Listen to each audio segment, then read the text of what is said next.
Hola amigos! Today we are going to learn the indefinite article and some nouns in singular and plural in Spanish.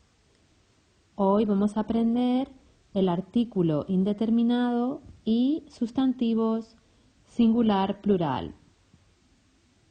So in English you use a or an.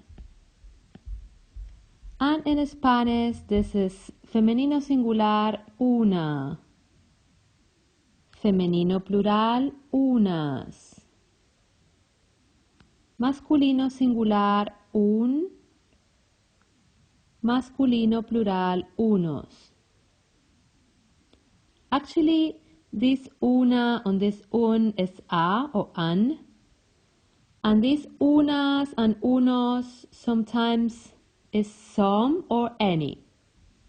We also have other forms to say some or any. But unas and unos is some and any sometimes.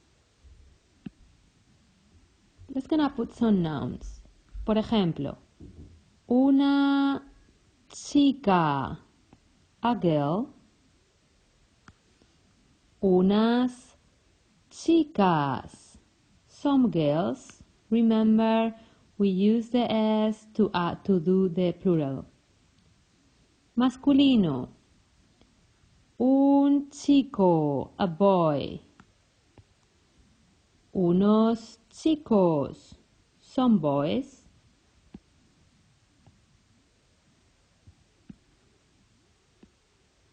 These two letters together in Spain sounds ch, chica. And all the words in Spanish that finish with a, 90% are femeninas, and 99% the words that finish with o are masculinas. And let's gonna do it now with a word, with a noun that finishes with consonant. Por ejemplo, singular femenino, una mansión. Mansión is a big house. So if I want to do plural, then unas mansiones. Remember, if a word finishes with consonant, I need to add plus es. Because consonant plus s doesn't work in Spanish.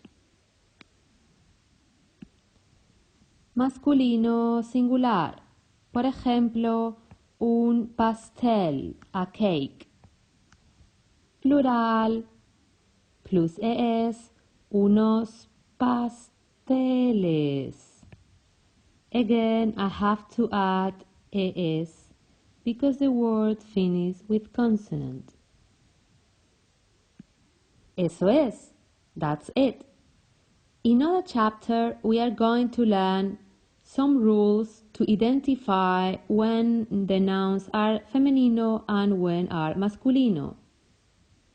En otro capítulo aprendemos cuando los nombres son femeninos o masculinos. Muchas gracias. And please subscribe to my channel Easy Spanish with Miss Hernandez. And if you have any questions or suggestions, please send me an email easy.spanish.hernandez@gmail.com. Muchas gracias. Hasta pronto.